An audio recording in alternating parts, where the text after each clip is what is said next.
नमस्कार मित्रांनो, तर आपण आज पाहणार आहोत भीमाशंकर देवस्थानाबद्दलची माहिती। भीमाशंकर हे देवस्थान सह्याद्री पर्वतरांगेच्या कुशीत वसलेले आहे। हे भारतातील 12 ज्योतिर्लिंगापैकी 6व्या स्थानावर असणारे ज्योतिर्लिंग आहे आणि महाराष्ट्रातील 5 ज्योतिर्लिंगापैकी एक आहे। या ज्योतिर्लिंगापासून पश्चिम महाराष्ट्रातील प्रमुख नद्यांपैकी एक असणारी भीमा नदी उगम पावते।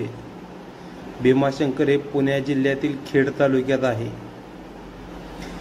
भीमाशंकर मंदिराची आख्यायिका काय आहे ते आपण पाहूयात। भीमाशंकर लाडाकिन्नम भीमाशंकरम या नावाने ओळखलं जातं। हे अनादी काळापासून हे स्वयंभू असल्याची आख्यायिका सांगितली जाते। त्रेतायुगात शिवशंकराचा एक मोठा भक्त होता, त्रिपुरासूर। त्याला वरदान मिळाल्याने तो उन्मत्त झाला होता। तेव्हा त्रिपुरासूर राजाचा वध करण्यासाठी भगवान शंकराने अर्धनारी नटेश्वराचे रूप धारण केले आणि त्रिपुरासुराचा वध केला। त्यानंतर शिवशंकराचे शिवलिंग याच ठिकाणी स्थापन झालेले आहे। भीमाशंकर घनदाट अरण्याने वेढलेले आहे। भीमाशंकर हे ठिकाण सह्याद्रीच्या प्रमुख रांगेत असून अतिशय घनदाट अरण्याने वेढलेले आहे। 1984 साली या अरण्याला अभयारण्य म्हणून घोषित करण्यात आलं। या जंगलामध्ये प्रामुख्याने आढळणारे रानडुक्कर, सांबर, बेकर, रानमांजर, रानससा, ओदमांजर, बिबट्या असे विविध प्राणी या ठिकाणी आढळून येतात। येथील सर्वात वैशिष्ट्यपूर्ण प्राणी म्हणजे शेकरू, म्हणजे उडणारी खार। येथील शेकरू तांबूस रंगाचे असून ती फक्त याच जंगलात आढळते। बिबट्याच्या संवर्धनासाठी येथे वन विभागाने विविध योजना अवलंबलेल्या आहेत। 1200 ते 1400 वर्ष जुने हे मंदिर हेमाडपंथी पद्धतीने बांधलेले असून हे 1200 ते 1400 वर्षापूर्वीचे आहे। मंदिराच्या छतावर खांबावर सुंदर नक्षीकाम केलेले आहे। तसेच मंदिरावर दशावताराच्या कोरलेले मूर्ती देखील सुंदर आहेत। सभामंडपाबाहेर सुमारे 5 मन वजनाची एक घंटा अडकवलेली आहे।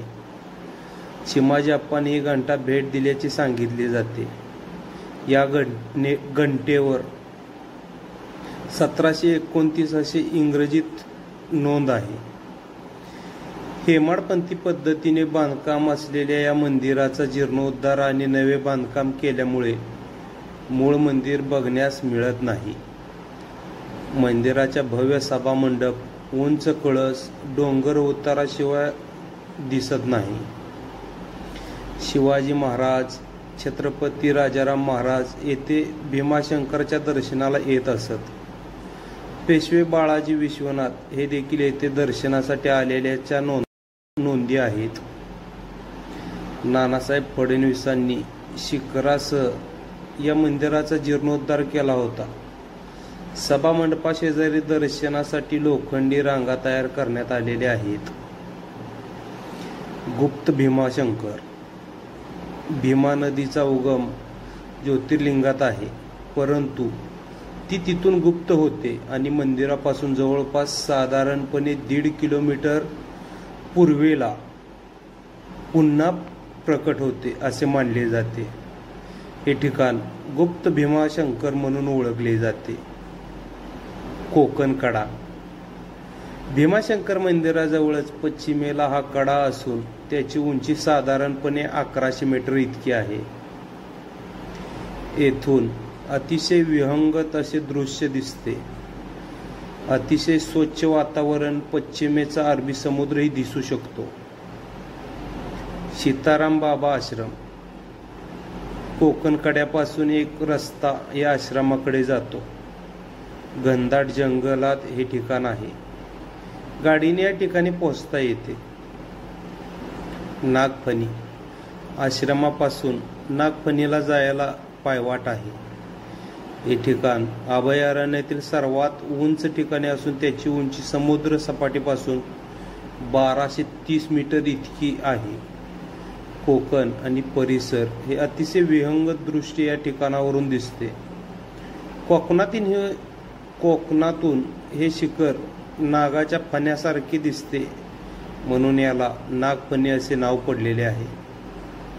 तर मित्रांनो, कशी वाटली आजची भीमाशंकर या ज्योतिर्लिंगाची कहाणी?